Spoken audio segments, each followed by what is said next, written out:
नमस्कार, मैं हूं विशाल यादव। देश की भावी सीजीआई ने कहीं न कहीं इस सरकार को जड़ से हिला दिया है। जिस कदर सरकार मनमानी और तानाशाही कर रही है, शायद मुझे कुछ दिखाने और बताने की जरूरत नहीं है, लेकिन सबसे बड़ी भूमिका हमारे देश की न्यायपालिकाएं निभाती हैं, ये हम सभी लोग जानते हैं। अगर न्यायपालिका चाह जाए तो सरकार की चल रही मनमानी को 2 मिनट में रोक दे और सरकार को सलाखों के पीछे भेजने की भी ताकत हमारे देश की न्यायपालिका रखती है। लेकिन न्यायपालिका में कुछ ऐसे जज हैं जो बेचारे डरते हैं, जो जिनके अंदर सरकार का खौफ है, वो सरकार पर एक्शन लेने से पीछे हटते हैं, वो कतराते हैं। देश की भावी सीजीआई ने आज उन डरे हुए जजों में कहीं न कहीं वीरता की हुंकार भर दी है। और दोस्तों, सुप्रीम कोर्ट में इस समय 37 जज हो गए और 37 जज अगर सरकार के पीछे लग जाएंगे तो ऑटोमेटिक देश सही रास्ते पर चलने लगेगा। क्योंकि जो लूट मची है, जो मनमानी चल रही है, जो महंगाई बेलगाम है, जो रोजगार नहीं मिल रहा है और फ्री की सौगातें जो बांटी जा रही हैं, अगर सुप्रीम कोर्ट सख्त हो जाए तो सरकार की ना सिर्फ राजनीति बल्कि सरकार की सरकार खत्म हो जाएगी। अब दोस्तों, यहां पर देखिए, खबर भी सामने आ गई है और लिखा भी है, जस्टिस नागरत्ना का बयान, जज बने निडर, अलोकप्रिय फैसलों से मत डरे। अब यहां पर देखिए, जस्टिस बीबी नागरत्ना मैडम ने कहा है कि जजों को निडर बनना चाहिए, जजों को डरना नहीं चाहिए। अगर जज डर गए तो लोकतंत्र मर गया, इसलिए जज को निडर रहना चाहिए। कटघरे में चाहे सरकार हो या फिर आम इंसान क्यों ना हो, हमेशा अपराध को देखकर ही फैसला सुनाना चाहिए। ये नहीं देखना चाहिए कि अरे ये तो सरकार है, बाद में हमें सरकार की गोद में बैठना है, इसलिए चलिए सरकार के पक्ष में फैसला सुना देते हैं। तो दोस्तों, ऐसा नहीं होना चाहिए। जस्टिस बीबी नागरत्ना मैडम ने कहा कि जजों को निडर होना चाहिए और अलोकप्रिय फैसलों से डरना भी नहीं चाहिए। यानी कि जिस फैसले से चाहे सरकार हो या कोई आम इंसान हो, अगर वो खुश नहीं है फिर भी इससे जजों को नहीं डरना चाहिए। किसी के खुशी या फिर दुखी का ठेका सुप्रीम कोर्ट नहीं लेता है, अपराध देखता है। हमारे देश की अदालतें अपराध देखती हैं, लेकिन ये अपराध कई मामलों में अनदेखा भी कर दिया जाता है जब मामला सरकार का होता है। देखिए, यहां पर लिखा भी है, सुप्रीम कोर्ट की जज जस्टिस बीबी नागरत्ना ने साफ कहा है कि न्यायाधीशों को अपने फैसले देने में करियर की चिंता नहीं करनी चाहिए। केरल हाई कोर्ट में जस्टिस टीएस कृष्णमूर्ति अय्यर स्मृति व्याख्यान के दौरान उन्होंने न्यायिक स्वतंत्रता की आवश्यकता पर जोर दिया। उनका मानना है कि अलोकप्रिय निर्णय किसी जज के करियर को प्रभावित कर सकते हैं, लेकिन उन्हें अपने पद की शपथ और न्यायिक धर्म का पालन करना चाहिए। अब जस्टिस बीबी नागरत्ना मैडम ने कहा कि आपका एक फैसला शायद आपके करियर को बर्बाद भी कर सकता है। अगर आपने सरकार के खिलाफ फैसला लिया है या सरकार को कटघरे में खड़ा किया है तो शायद आपको तकलीफें हो सकती हैं, आपका करियर खराब हो सकता है, लेकिन आप करियर को ध्यान में न रखते हुए अपनी शपथ को आपको याद रखना है, अपने पद को याद रखना है, अपनी गरिमा को याद रखना है, ताकि आप निष्पक्ष और निडर होकर फैसला सुना सकें। अगर आप अपने करियर की चिंता करेंगे तो आप निष्पक्ष नहीं होंगे, आप निडर होकर फैसला नहीं सुना पाएंगे अगर आप अपने करियर के बारे में सोचेंगे। और दोस्तों, हकीकत भी है, तमाम ऐसे जज हैं सुप्रीम कोर्ट के जो आज भी शायद ये सपना देख रहे हैं कि रिटायरमेंट के बाद हमें सरकार की गोद में खेलना है, हमें सरकार की गोद में बैठना है, हमें सरकारी नौकरी करनी है, अरे हमें सरकार का नौकर बनना है, अरे रिटायरमेंट के बाद राज्यसभा का सांसद बनना है, नहीं तो राज्यपाल बनना है।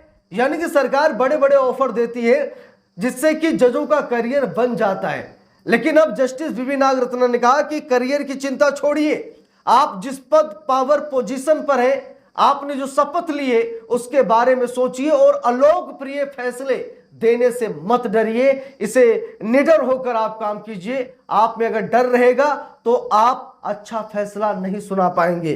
देखिए, लिखा है असहमति का मूल्य। लिखा है, जस्टिस नागरत्ना ने कहा कि न्यायाधीशों को सहकर्मियों से अलग राय रखने की स्वतंत्रता होनी चाहिए। असहमति वाले फैसले न्यायिक बौद्धिक स्वतंत्रता का प्रतीक है। उन्होंने ये भी बताया कि न्यायिक राय केवल सहमति का दस्तावेज नहीं होती, बल्कि ये संवैधानिक विश्वास की स्पष्ट अभिव्यक्ति होती है। इस संदर्भ में उन्होंने जस्टिस टीएस कृष्णमूर्ति अय्यर को न्याय और समानता के प्रति समर्पित एक महान न्यायाधीश बताया।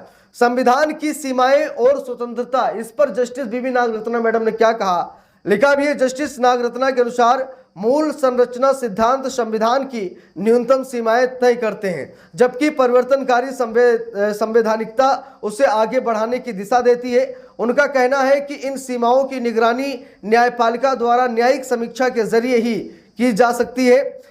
व्यक्तिगत स्वतंत्रता को सामूहिक हित के नाम पर कमजोर नहीं किया जाना चाहिए।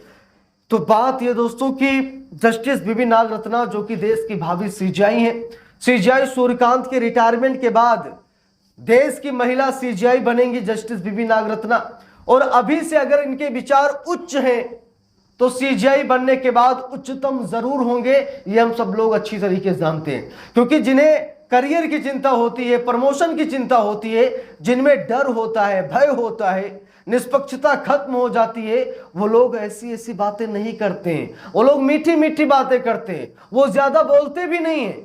ज्यादा बोलेंगे तो उनकी विचारधारा लोगों को पता चल जाएगी, इसीलिए वो लोग ज्यादा बोलते भी नहीं है। वो खामोश रहते, बस अपना काम करते हैं, टाइम पास करते हैं और बचते हैं कि सरकार पर या सरकार के खिलाफ कोई फैसला ना सुना दे।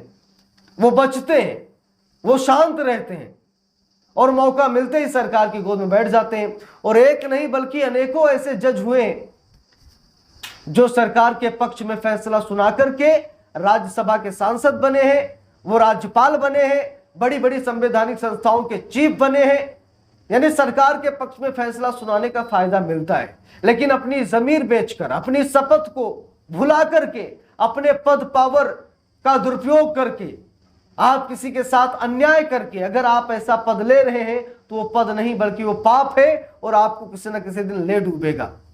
दोस्तों बहुत ऐसे नाम हैं जिन्होंने सरकार को सीधे तौर पर फायदा पहुंचाया, जिन्होंने सरकार के लिए काम किया।